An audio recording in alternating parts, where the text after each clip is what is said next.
actualizar. Obstáculos para la alabanza, y miren con qué versículo.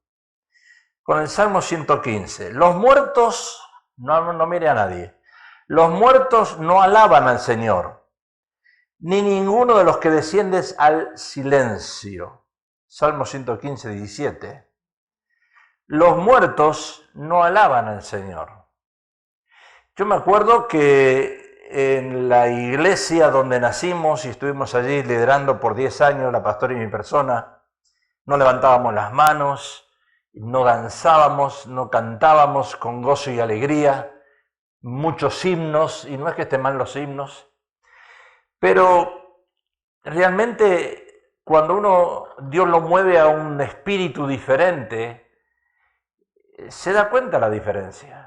La diferencia de estar en una iglesia donde aparentemente no hay vida en el espíritu y después estar en otro lugar donde realmente sí hay vida en el espíritu. Ahora, la gente se dedica a explicar por qué uno no puede alabar a Dios. Y yo hoy voy a tratar de traer la razón. ¿Por qué no podemos alabar a Dios?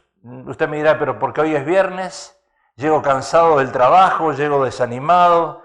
No. Algunos pretenden excusarse en base a su disposición, temperamento, situaciones diarias, y algunos alegan quizás timidez. Hay personas que son tímidas, no quieren alabar a Dios, no sienten el deseo de levantar sus manos, menos danzar. Y tomar una bandera es vergonzoso para uno. Acuérdense lo que le pasó a David con la esposa. Ahora, estas excusas contradicen lo que dice la Biblia, porque la Biblia dice algo, dice que todo lo que respira alabe a Dios. Quiere decir que si yo estoy en la iglesia y estoy respirando y hay un espíritu de alabanza, dice que yo tengo que alabar a Dios, darle la gloria a Dios.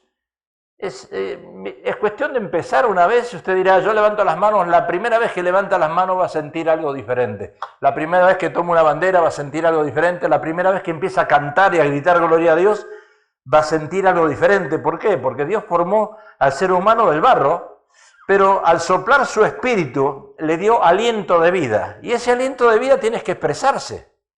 Se tiene que manifestar el aliento de vida. No puede estar ahí encerrado. Esa vida necesita alabar a Dios. Por eso llegamos nosotros entrando primero, no con la palabra, sino con la alabanza, porque sabemos que Dios habita en la alabanza y la alabanza prepara el terreno para que la palabra caiga en buena tierra. Pero hay muchos que no le alaban. Usted se da cuenta que en la iglesia hay muchos que están con los brazos caídos, no cantan, no sonríen, no están alegres. Porque ahí dice la palabra de Dios, los muertos no alaban al Señor, ni ninguno de los que descienden al silencio. Ahora, hay un obstáculo, yo lo encontré, y se lo voy a decir. Hay un obstáculo, creo que es el principal, por el cual nosotros no podemos alabar a Dios o no nos deja alabar a Dios con esa libertad. De acuerdo a la palabra de Dios, es esto, miren, es la rebeldía. La rebeldía que hay en nosotros, la rebeldía que hay en el pueblo de Israel. Acuérdense que el pueblo de Israel fue un pueblo rebelde. Cuando leemos la palabra de Dios, en el Salmo 66, David escribe y dice, si en mi corazón hubiese yo mirado a la iniquidad, el Señor no me habría escuchado. Y el profeta Isaías dice esto, he aquí que no se ha cortado la mano de Jehová para salvar, ni se ha grabado su oído para oír, pero vuestras iniquidades, usa la misma palabra que David, iniquidad. Fíjese usted, han hecho división entre vosotros y vuestro Dios, y vuestros pecados han hecho ocultar de vosotros su rostro para no oír. O sea que acá vemos un pueblo, el pueblo de Israel, que dio vueltas y vueltas y vueltas en el desierto, y la razón por la que daba vueltas y vueltas y nunca encontraba la tierra prometida, era porque había rebeldía en el corazón del hombre. Yo quiero que usted analice un poquitito. Cada vez que la Biblia menciona pecado, usted tiene que leer el contexto. ¿Qué quiere decir el Señor cuando habla del pecado? porque no solo está hablando del pecado de Isaías y Salmos, sino está hablando de iniquidad. Cuando nosotros hablamos de pecado en un pueblo, en una nación, en Israel, hay varias cosas que el pueblo de Israel cayeron en alabar a otros dioses, en irse detrás de otros dioses, y hay una palabra que simplifica o encierra todo eso, y le dice de Isaías, dice pecado. Pero la palabra iniquidad lo explica mejor. Porque tanto David en el Salmo como Isaías menciona iniquidad. Si en mi corazón hubiese yo mirado la iniquidad, pero vuestras iniquidades han hecho división entre vosotros y vuestro Dios. Ahora, ¿qué es iniquidad? Porque ahí es donde yo entro en pecado. Cada vez que hablamos del pecado, tenemos que analizar qué clase de pecado estaba el pueblo de Israel. Y acá vemos, iniquidad es una depravación, es una acción cruel e inhumana, es una perversidad, corrupciones. O sea, era un pueblo corrupto. Ahora usted imagínese el pueblo de hoy. Es el mismo pueblo. Un pueblo corrupto, un pueblo que vive en iniquidad. Israel fue un pueblo rebelde y debido a la rebelión intencional y persistente de Israel, la nación, escuche esto porque esto es importante, la nación se volvió incapaz de tomar medidas en contra de sus propios pecados, o sea, de sus propios errores. ¿Cómo una persona puede exhortar a otra? Porque el pueblo de Israel, acuérdense que los judíos estaban hechos para juzgar. Romanos 2, el apóstol Pablo lo dice. Ustedes que juzgan, ustedes que critican, ustedes que viven una vida desordenada, ustedes que le dicen a otros lo que no tienen que hacer, los están haciendo ustedes. Entonces tenemos que siempre tener en mente que el pueblo de Israel, que era un pueblo igualmente que en el Nuevo Testamento los fariseos, era gente que le gusta juzgar y criticar. Entonces, ¿cómo una persona puede estar juzgando y criticando a otros sin mirar que él o ella está haciendo la misma cosa? Ahí es lo que está diciendo el Señor en este momento. Debido a la rebelión intencional y persistente de Israel, la nación se volvió incapaz de tomar medidas en contra de sus pecados. Hoy tenemos un presidente que no tiene pelos en la lengua. Estaban diciendo las noticias que en uno de sus negocios, tiempo atrás, él había contratado empleados indocumentados. Y ahí salieron dos mujeres a decir, yo soy una y ahora yo soy otra. No es eso solo, hay otras cosas detrás. Y lo que está tratando de decir la palabra de Dios, si tú hiciste algo incorrecto en el pasado y tratas ahora de cambiar tu forma de pensar y que otra persona no haga lo que tú hiciste incorrectamente, quizás no tengas suerte de que te vaya bien. La Biblia lo dice de esta manera, hay un dicho por allí, ¿verdad? Primero un dicho y después lo que dice la Biblia. No le hagas a otro lo que no te gusta que te hagan a ti. Bueno, yo escuché ese dicho. Ahora, es muy fácil, el pueblo de Israel, es muy fácil señalar. Porque cuando uno señala con un dedo, hay tres que lo señalan a uno. ¿Cierto o no es cierto? Entonces, hay un dicho, no le hagas a otro lo que no te gusta que te hagan a ti. Eso es lo que está diciendo Isaías, eso es lo que está diciendo el Salmo. La iniquidad. Yo me acuerdo de un padre tiempo atrás, y lo he dicho ya en otros mensajes, con el cigarrillo en la boca, en la mano, encontró a su hijo fumando, un hijo de 15 años, y él le pegó al hijo en la cara. Mira lo que estás haciendo, estás fumando. Y él tenía el cigarrillo en la mano.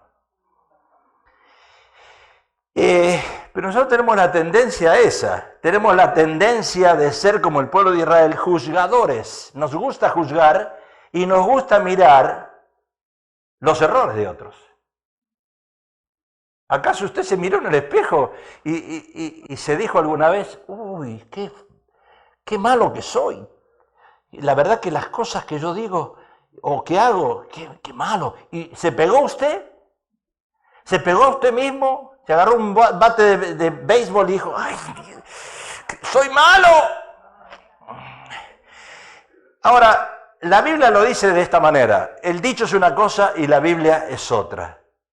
Así que todas las cosas que queráis que los hombres hagan con vosotros, así también haced vosotros con ellos, porque esto es la ley y los profetas. Acuérdense que estamos hablando, Mateo recalca siempre al pueblo de Israel, al pueblo cabezadura, al pueblo que vive bajo la ley, que juzga.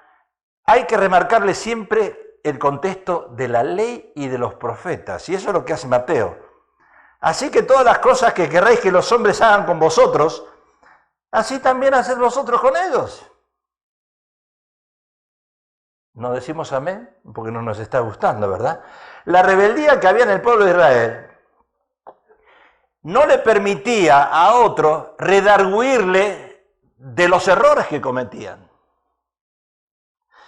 Cuando la Biblia dice que un hermano peca o cae en algo, y dice que tienen que llamar, Mateo 18, para exhortarlo, una persona tiene que ir a hablar con él o vaya a la persona directamente, y si la persona no reacciona positivamente, busque dos, y si la persona no se arrepiente de los errores, bueno, entonces tráigalo a la iglesia. Eso dice Mateo 18:15.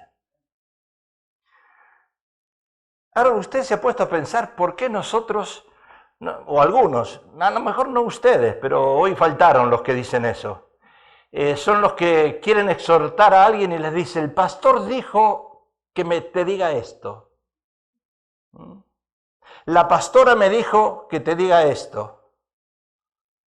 ¿Por qué hacemos así?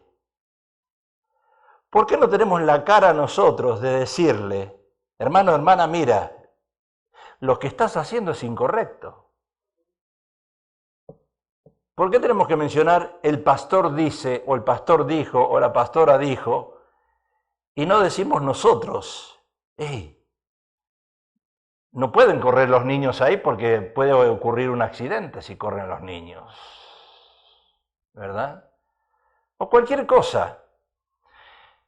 Nosotros que somos de la familia de la fe, que somos de majestad, y que conocemos cómo nos movemos aquí, cuáles son las reglas, todos nosotros tenemos la autoridad de cuidar la iglesia.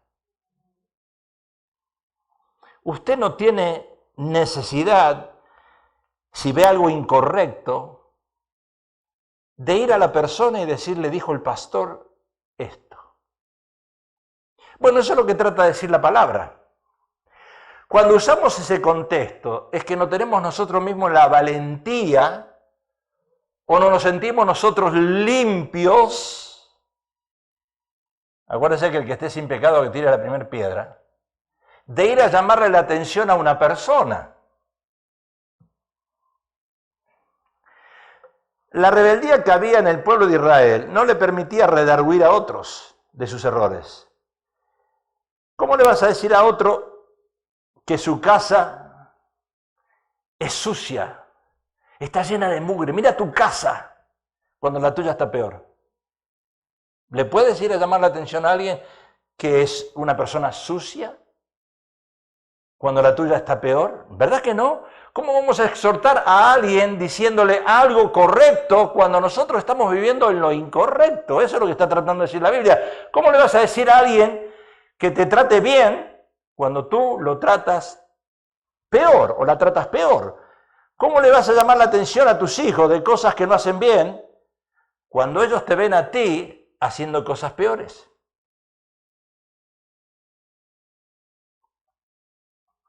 La Biblia dice, no trates de quitarle la paja al ojo de tu hermano cuando tú tienes una viga. O sea, por eso que la rebeldía es un obstáculo para no alabar a Dios. Cuando yo estoy aquí y yo sé que soy una persona rebelde es una persona que desobedece casi 100% lo que dice la palabra. I not agree. Yo no estoy de acuerdo. Yo estoy de acuerdo que otros hagan lo que dice la palabra, pero yo no estoy de acuerdo en hacer lo que dice la palabra. ¿Usted ha escuchado algo así? Claro. Y esa es la razón básica por la que los no convertidos, dije los no convertidos, no alaban a Dios, dije los no convertidos. Porque supuestamente los no convertidos viven quizás en ese contexto de estar juzgando y no realmente darse cuenta qué vida ellos están llevando. Y es también una razón de por qué muchos cristianos no alaban a Dios.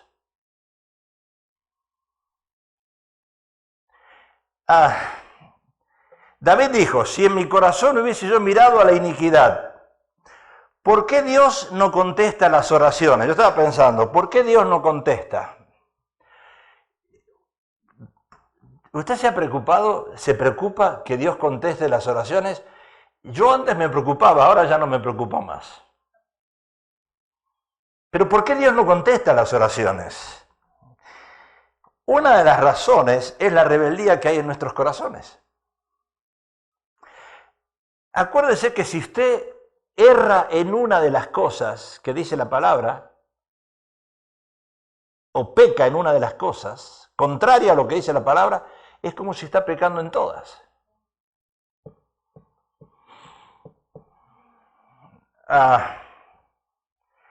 Entonces, la rebeldía se forma por una idea, escuche, una idea mal concebida que forma un paradigma mental. Mire lo que estoy diciendo. La rebeldía se forma por una idea mal concebida que forma un paradigma mental. O sea, yo llego a la iglesia y usted mira a los que están al lado, mira a los que están al lado. Y usted diga esto, yo soy más santo que todos los demás.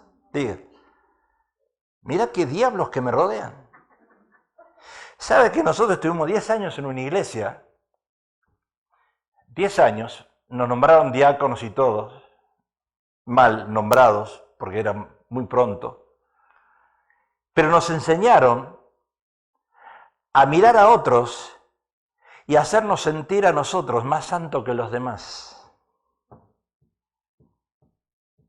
Yo voy a contar algo más adelante, no ahora. Y a veces nosotros llegamos a la iglesia con esa actitud.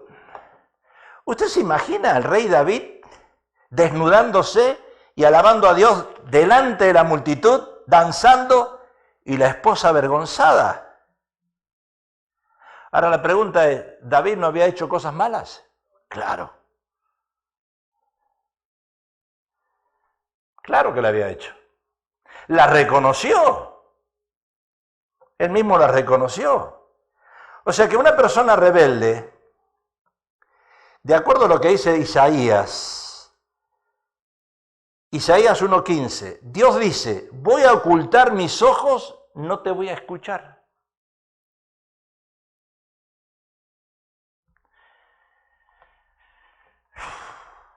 El libro que yo les mencioné tiempo atrás, y todavía tengo uno solo, me queda uno, creo que está fuera de circulación ese libro, que habla, Cámbiame Señor.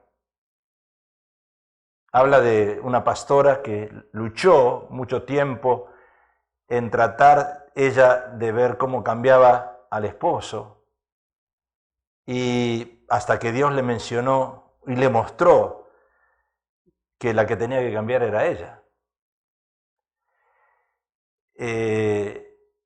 Es difícil llegar a ese punto.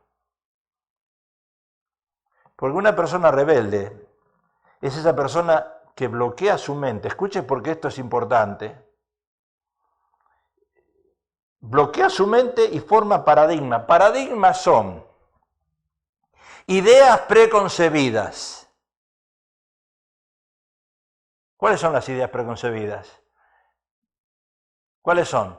Ideas que tú traes del pasado, la pusiste en tu mente, la bajaste a tu corazón, la crees que es así y formas un bloqueo, lo que se llama bloqueo mental. Entonces tú caminas, te mueves y empiezas a mirar a los demás y empiezas a prejuzgarlos por esas ideas preconcebidas que tú te hiciste. Es como cuando uno mira, ¿le ha pasado a usted cuando ve a una persona por primera vez y le cae gordo? Me cayó gordo este. Y si es argentino le cae doble gordo. Y cuando habla peor, 3 veces gordo, porque el argentino empieza a jactarse, entonces uno dice, y me cayó gordo. Y le cae gordo. Pero después pasa una semana, pasa 2 semanas, y viene esa persona que le cayó gordo y le trae un regalito. Y usted le dice, pues ya no me cae tan gordo. Y después le dice, la otra semana, le dice, uy, qué bien que viniste vestida, que estás elegante, me gusta cómo te peinaste. Y ya le dejó de caer gordo. Y ya usted empieza a cambiar la forma de pensar hacia esa persona porque hay algo que le atrajo.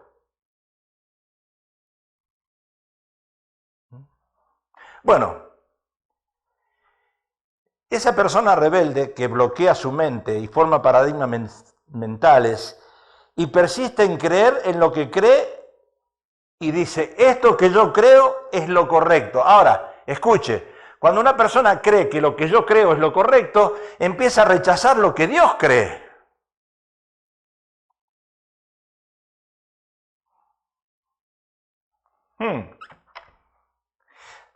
Entonces, el pueblo de Israel, ese era el pueblo de Israel.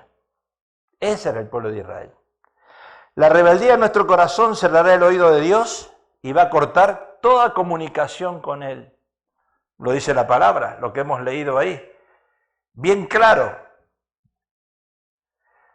Es muy probable que quizás tú estés pasando por algún tipo de bloqueo mental. Los bloqueos mentales son causados por algún estado emocional.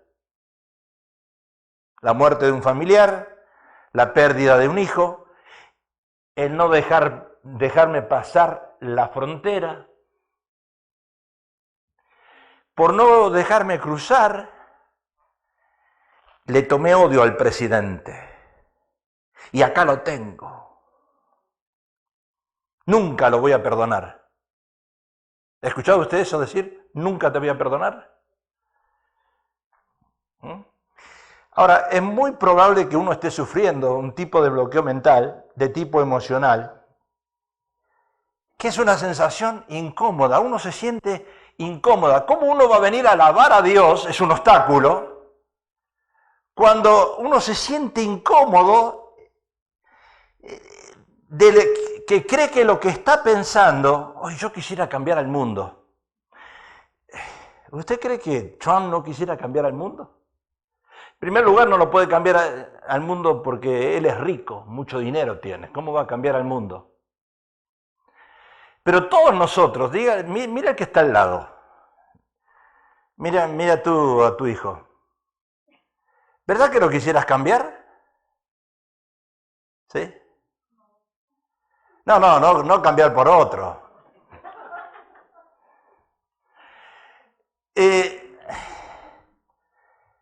¿Verdad que quisiéramos nosotros cambiar a todos?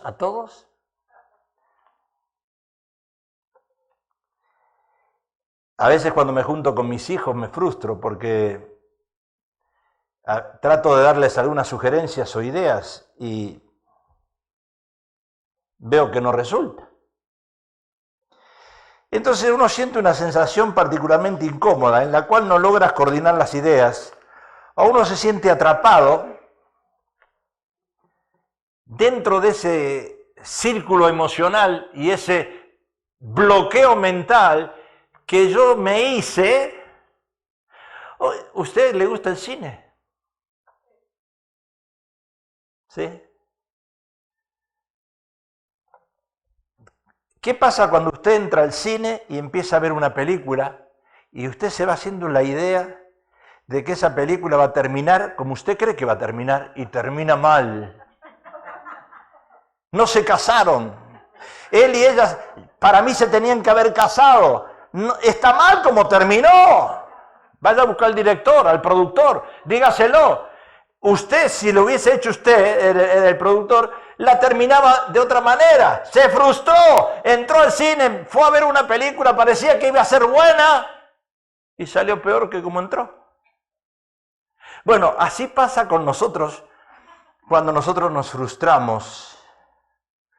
Se trata de un síntoma frecuente de ansiedad y puede ocurrir en cualquier contexto, ya sea en el trabajo, en el momento de un examen o incluso quizás en el marco de una relación emocional. ¿Y qué es el bloqueo mental? Es una resistencia provocada por la negación de algún pensamiento o emoción. Como les dije antes, no lo paso, no lo trago, me cayó gordo. ¿Saben por qué muchos se van a otras iglesias? Porque el pastor le cae gordo.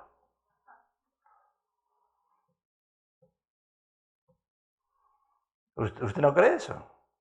Sí, llega un momento, usted ha visto esos hermanos que vienen, le dice, pastor, usted es mi pastor, nadie lo va a arrebatar de mi mano. ¡Qué barba! Hasta profetas son. Y después pasan 2, 3 semanas, 1 mes, 2 meses, y usted dice, ¿y dónde estás? No está. Y uno dice, ¡wow! ¿Saben por qué? Porque son esos niños que llegan a buscar al papá o al abuelo que lo consienta. Y como el abuelo al principio lo consiente y después le empieza a pegar.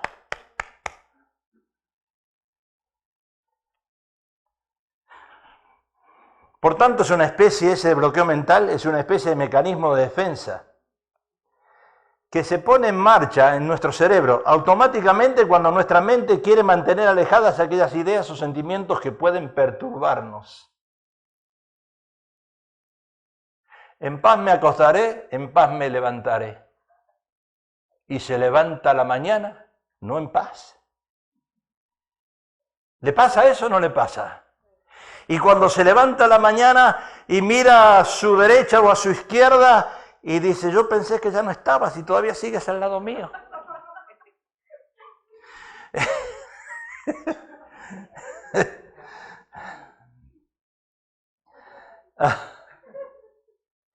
No, y mire que cuando uno está en ese estado emocional, uno no piensa con claridad. Hasta se olvida que le prestó $100 el hermano Gerino y nunca Gerino se lo devolvió. Se olvida uno que prestó dinero. ¿Usted se acuerda a quién fue el último que le prestó un libro y no se lo regresó? Ahora se está acordando. Ahora se está acordando. Pero se había olvidado. Porque estaba perturbado. Entonces en ese momento nuestra capacidad para organizar los pensamientos merma considerablemente y no logramos solucionar problemas que en otras circunstancias habían sido problemitas, un pan comido esto. Fácil, sencillo. Y ahora no lo puedo resolver. 2 más 2 es 4, ahora 2 más 2 es 5. Y a menudo se experimenta una sensación muy incómoda, que lo inmueve, no lo deja mover a uno, ya que por mucho que nos esforcemos, sentimos que no vamos a lograr que lo que está acá, en mi mente, esté en la mente de la hermana Belina, de la hermana Carmelina que tiene un frío bárbaro que se me está durmiendo, de la hermana Raquel, de la hermana Silvia, de la hermana Clara. Yo quiero, pero pastor, usted se olvidó que cuando Dios le dijo a Moisés, escoge 70 y ponle tu espíritu en ellos. Yo hace 27 años que estoy tratando de ponerles mi espíritu a ustedes y no pasa nada. No pasa nada. Señor, ¿dónde está esa palabra que me dice que yo, como Moisés, así? Y entonces viene Abelina y me dice, pastor, estoy de acuerdo con usted 100%. Viene la hermana Raquel, pastor, estoy de acuerdo 100% con usted. Viene Carlitos, pastor, estoy de acuerdo. ¡Wow! El espíritu le pasó. Pero eso no ocurre hoy.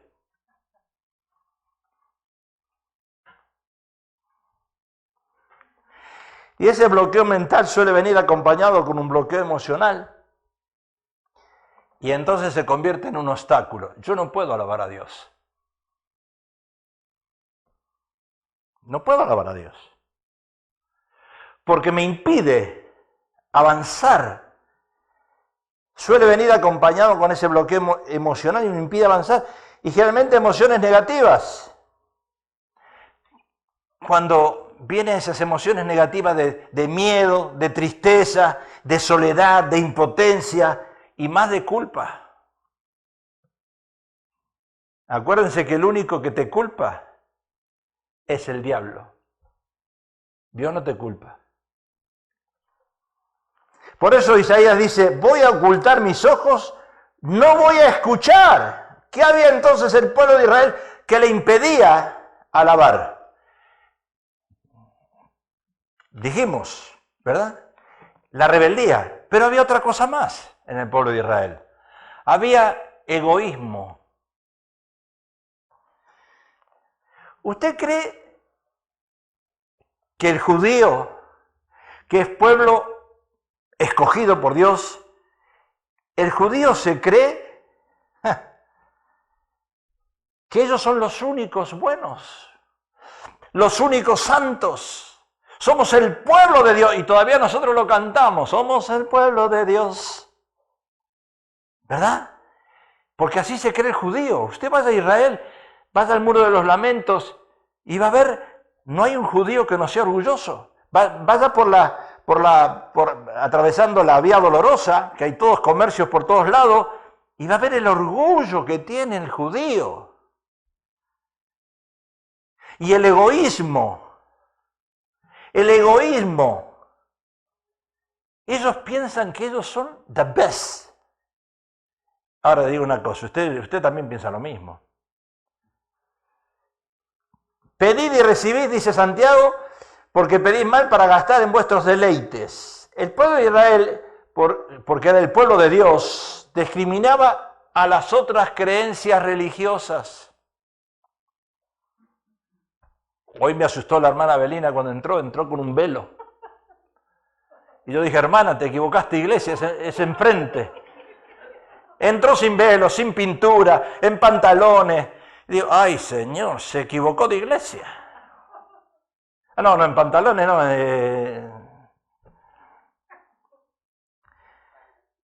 Pero entraste con velo. Y lo tenías en la cabeza. Vamos a tener que hablar de eso. Era por el frío, yo sé que era por el frío, yo sé. Y no te queda nada, te queda asqueroso. ¡Ay, Señor! ¿Se imaginan una mujer con velo, no se pinta, no usa faldas largas, así grandotas las faldas? Y va al marido y le dice, I love you, honey. ¿I love you qué? Menos mal que el Señor nos salvó. El pueblo de Israel, porque era pueblo de Dios, discriminaba las otras creencias religiosas. Cuidado. Cuidado. Ay, ayer estaba viendo el servicio recordatorio que le estaban haciendo al presidente Bush, que falleció el viernes. Porque ustedes vieron cuando dicen presidentes cristianos, nosotros tenemos presidentes cristianos. Y porque mencionan a Jesús decimos es un presidente cristiano. Y lo estaba viendo en la iglesia episcopal, donde lo velaron con sacerdotes, vestidos como sacerdotes, medios pastores, medios sacerdotes, usted no sabe lo que son. No lo estoy criticando, cuidado, estoy tratando de que usted se dé cuenta que hay tantas ramas de cristianismo y que al final vamos al cielo todos. Bueno, los que creemos en Jesús. Pero a mí no me gustó. Le dieron un himnario al presidente Bush, al hijo, porque el padre, ¿qué va a leer si estaba muerto? Pero al hijo le dieron un himnario y no sabía ni dónde cantarlo. Y después 3 mujeres vestidas como angelitos, que de ángeles no tienen nada, pero parecían ángeles. Iban las 3 llevando una vela ahí. Y cuidado, no estoy criticando, pero yo estoy viendo que hay tantas diversidades de religiones, que yo dije, sí, si te gusta, quédate ahí. quédate ahí. No podemos pelear con alguien que le gusta ciertas religiones y ciertas formas de alabar a Dios que para mí no encajan, pero para mí. Claro, si usted veía, es una iglesia fundamentalista, y usted cuando filmaban, todos tenían casi la edad del presidente que se murió, como 95 años, 94, 90, todos por ahí andaban, así que uno le dijo al otro, tú vas a ser el próximo, le dijo, y el otro le dijo, ahora tú te toca a ti mañana, y el otro le dijo al otro, la semana que viene tú. Porque los millennium, seguro, Carlitos, que no había ningún millennium ahí. Pero yo digo una cosa, se va al cielo, déjalo. A mí no me gusta, pero déjalo, que se vaya al cielo. Se va a ir más triste, yo me voy a ir más alegre, él se va a ir más triste, pero se va al cielo. Y hablaron las nietas y usaron la Biblia.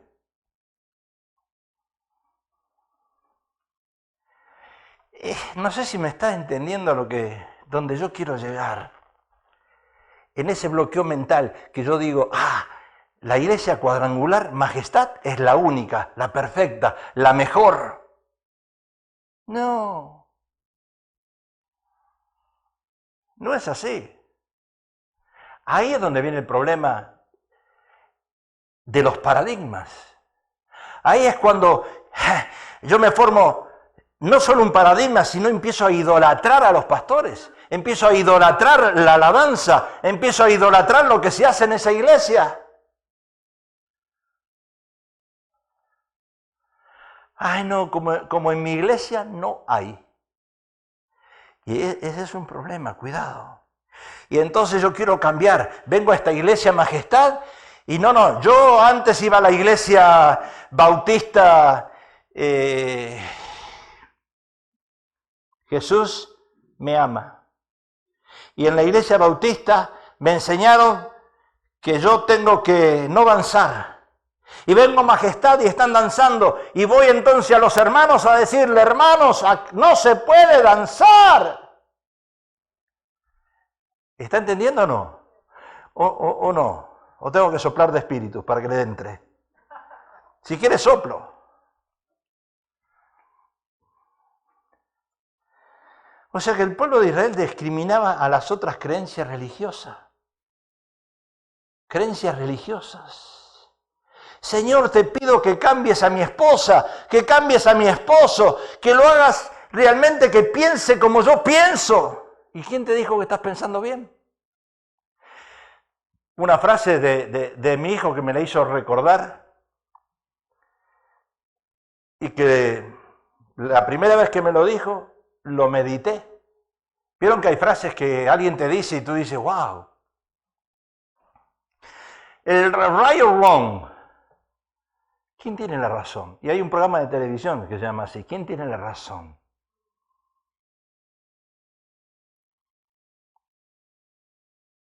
¿Se ha puesto a pensar eso? ¿Quién tiene la razón? ¿La tiene Trump? ¿O la tiene la pobre gente que se está muriendo de hambre?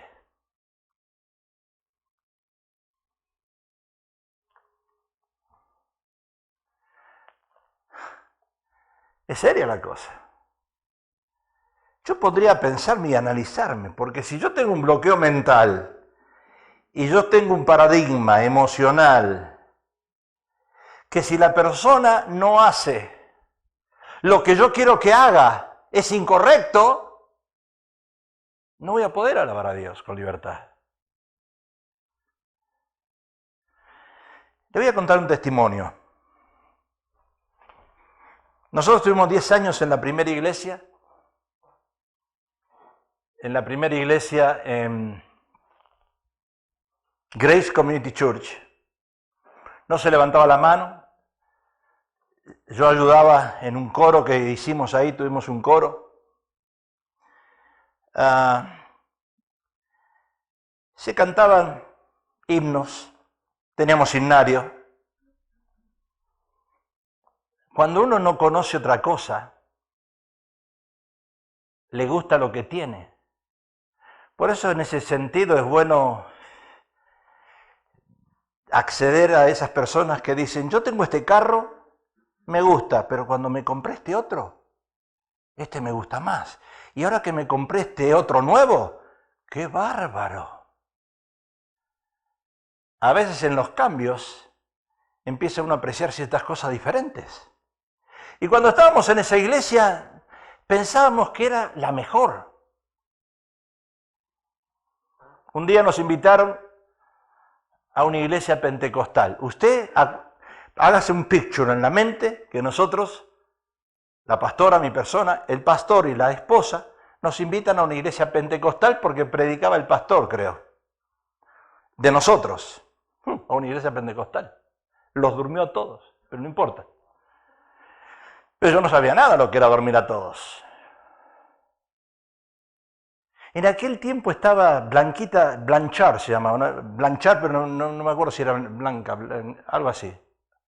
Y la hermana cantaba en la alabanza y la hermana, ¡pah! Y era una hermana que se vestía, parecía, usted vio, en Argentina está la esposa de Patoruzú,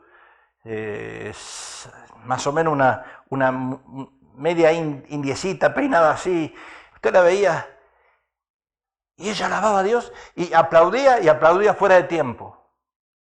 ¿Vio esas personas que alaban a Dios y todos están? Y ella estaba. Y yo la miraba porque a mí me enseñaron a juzgar. Y yo la miraba y decía, esta mujer está haciendo ridículo.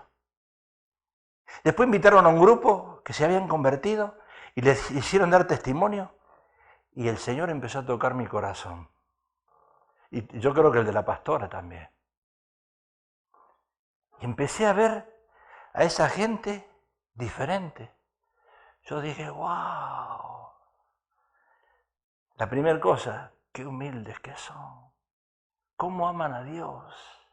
Cómo se entregan. Empecé a llorar.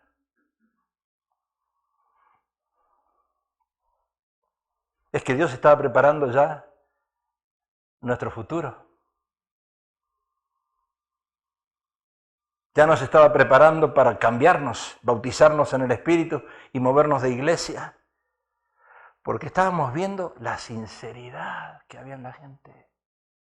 La honestidad, la humildad, no la soberbia que por 10 años nos inculcaron a nosotros la soberbia. Mira, este es un pecador porque este no lee la Biblia. Este es otro pecador porque no viene a la iglesia. Este es otro pecador y todos éramos pecadores.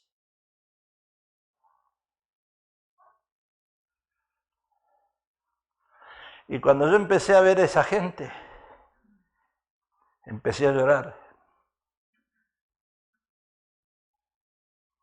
Qué diferente. Y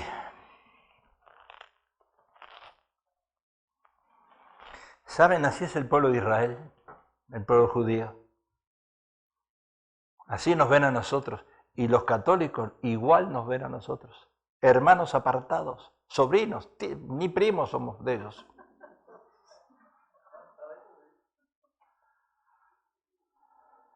Así nos miran. Y es la religión más hipócrita que hay, aunque hacen buenas obras, pero son falsos. Y que me escuche el Papa.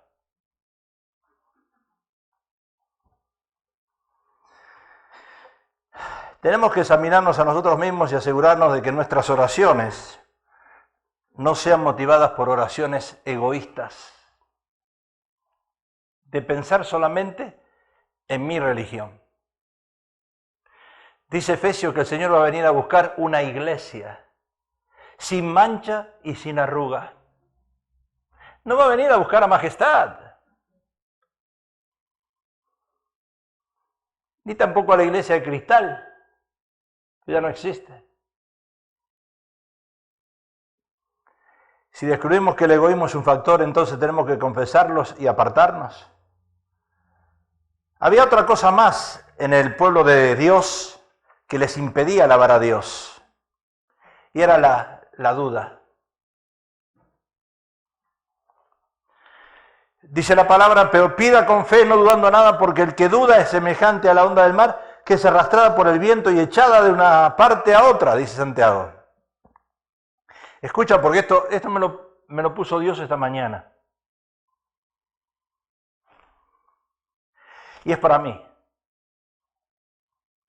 No es para ti, es para mí. Porque si tú llegas a una iglesia y al inicio de la alabanza, cuando empieza el primer canto del hermano Gerino, empiezas a dudar de la veracidad de ella. No me gusta el hermano, está cantando un canto que no lo vive. Cuidado, estoy hablando para mí, ¿eh? ¿Sabe lo que hace eso? Eso crea un obstáculo. Porque maldito el hombre que confía en el hombre, dice. Cuando tú empiezas a mirar y poner tus ojos en el hombre, ya no levantas las manos.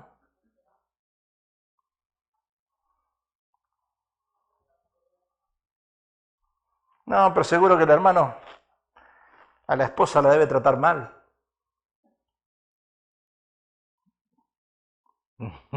No, es una broma.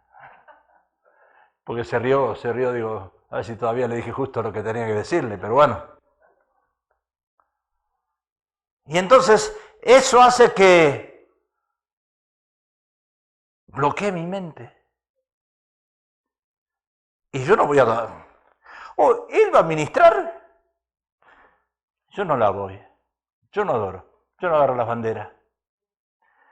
No danzo.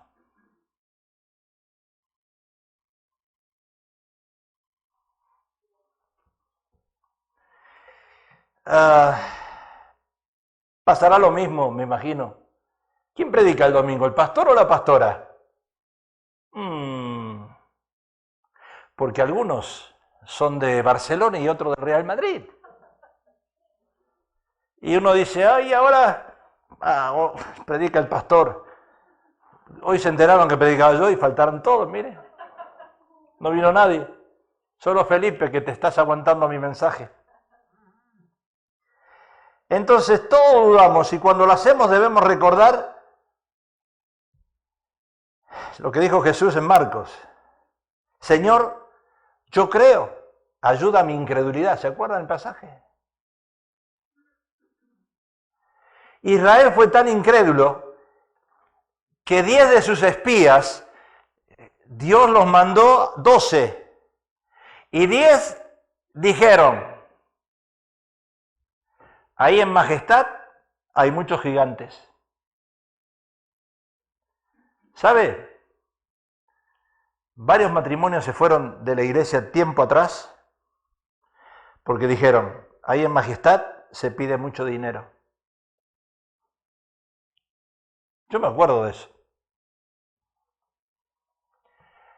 10 que tenían que visitar Canaán para entrar a la tierra prometida, y 10 de los 12 dijeron, no, allí hay gigantes. Ministra el Manuel Gerino, predica el pastor Pablo Precioso, la hermana Belina da los anuncios.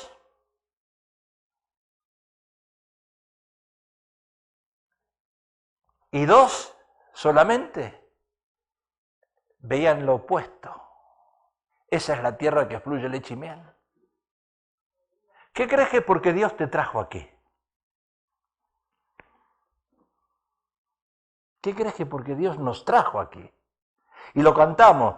Dios no nos trajo aquí para volver atrás. ¿Por qué? ¿Por qué nos trajo aquí? A esta tierra prometida. Ahora, ¿hay gigantes? Claro que hay gigantes. Pero a pesar de los gigantes, yo alabo a Dios. A pesar de las pruebas, dificultades y lo que pasa en mi vida, yo sigo alabando a Dios. Y eso es lo que tiene que haber en mi corazón y en mi alma. A mí no me importan los gigantes, a mí no me importa. La pastora decía, Lo imposible para el hombre es posible para Dios. ¿Y?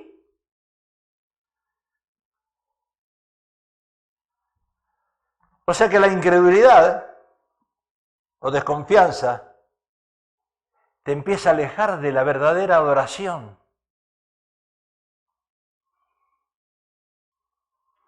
Cuidado que eso nos pasa a nosotros y formamos un bloqueo, un paradigma. Para colmo, en el pueblo de Dios, aparte de la duda, el egoísmo, había orgullo. Como dije antes. Jesús habló del fariseo y el publicano, que ambos estaban orando, ¿se acuerdan? El fariseo se jactó acerca de sí mismo, mientras que el publicano pidió por la misericordia de Dios. Jesús dijo, en relación al publicano, os digo que éste descendió a su casa justificado antes que el otro. Antes que el otro. ¿Usted cree que a mí me causa gracia llegar los viernes y predicar con una iglesia, hermano Felipe, casi vacía? ¿Dónde están? Yo quisiera estar en Guatemala y tú quisieras estar aquí un día. Porque allá en Guatemala, ¿quiere que le diga una cosa? Hermano Felipe es un hombre de fe y es un hombre que ama a Dios. Pero sabe que estoy hablando con él bastante y me dice que Guatemala, que antes era un 60%, un 70% un país cristiano, ahora está peor. Divorcios por ahí, las mujeres andan saliendo con diferentes hombres. Peor. Guatemala.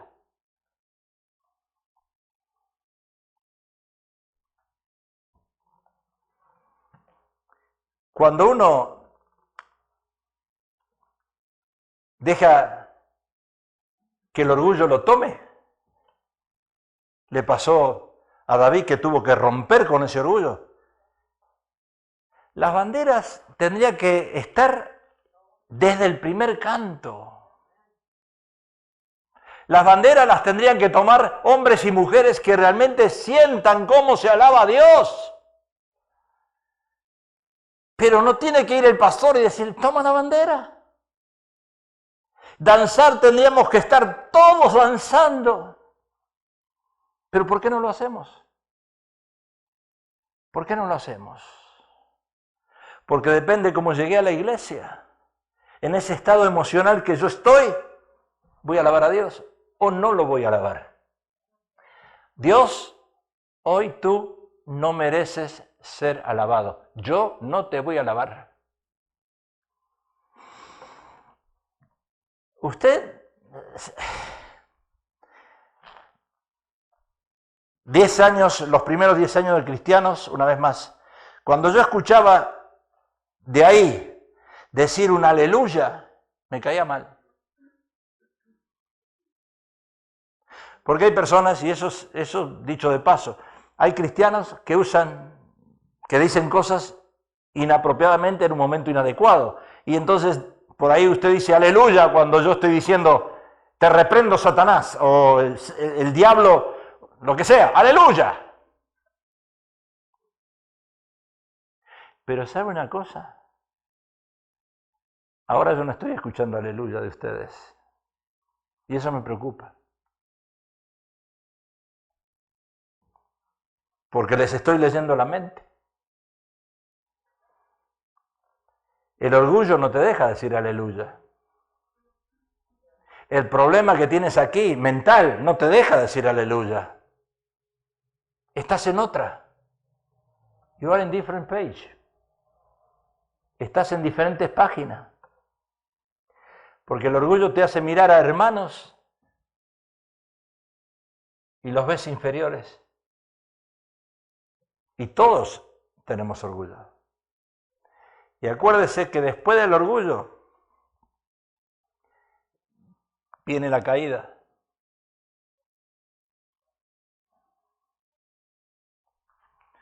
Aunque el pueblo de Dios tiene de qué jactarse, el pueblo de Israel, se lo leo en 3 minutos y termino el mensaje, a las 9 clavadas.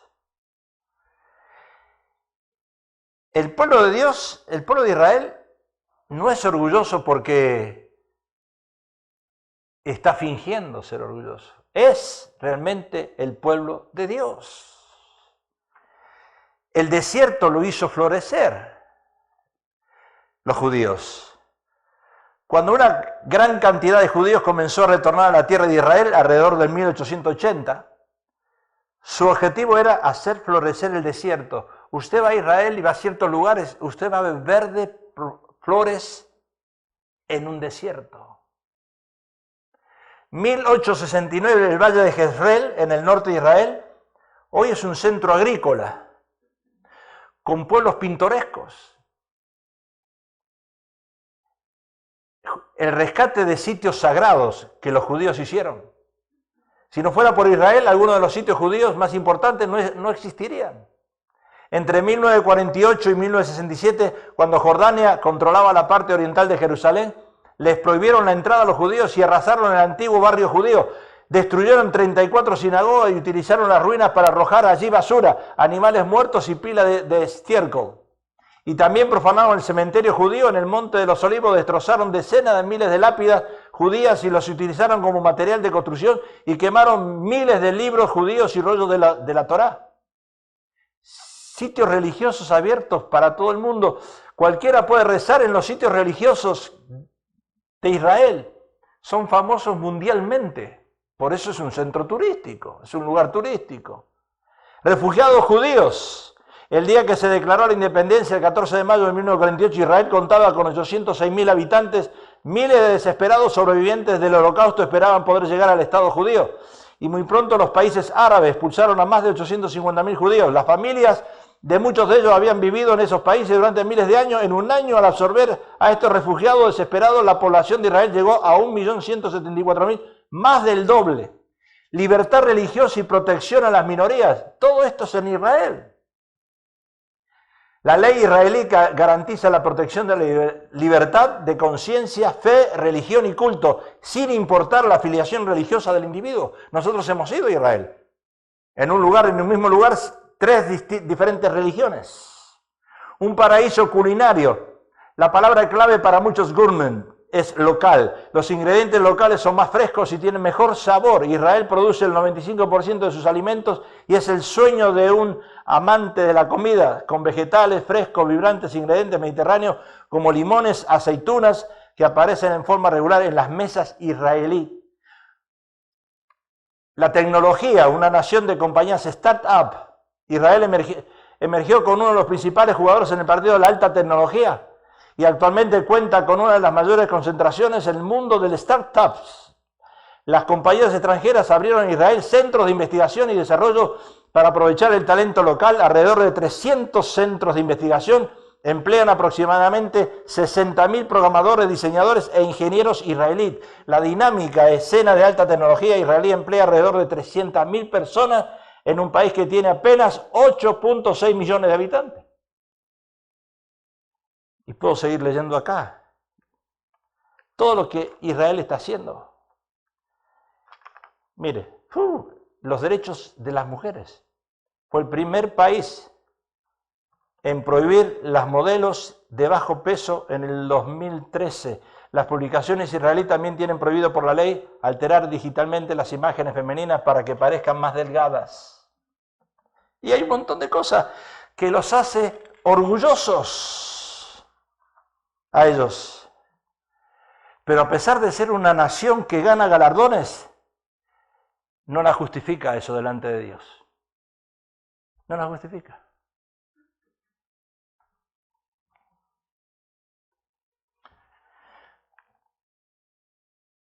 ¿Qué dice la palabra? Por tanto, si traes tu ofrenda al altar y allí te acuerdas de que tu hermano tiene algo contra ti, deja allí tu ofrenda delante del altar y anda. Reconcíliate primero con tu hermano y entonces ven y presenta tu ofrenda. ¿De qué sirve ser una nación pueblo escogido por Dios, una nación orgullosa, una nación que acredita todo lo que hace, inteligente, tremendos, para hacer dinero. Pero sin embargo no aceptan otras religiones, no aceptan otras personas, solamente se aceptan ellos. ¿Te pasa a ti lo mismo?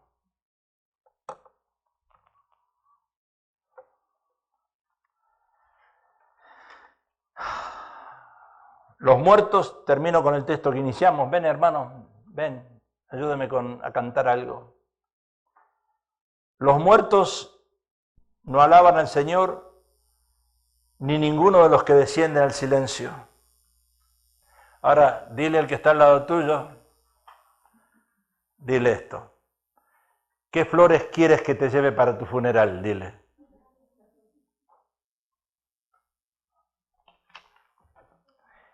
¿Qué flores quieres que te lleve para tu funeral?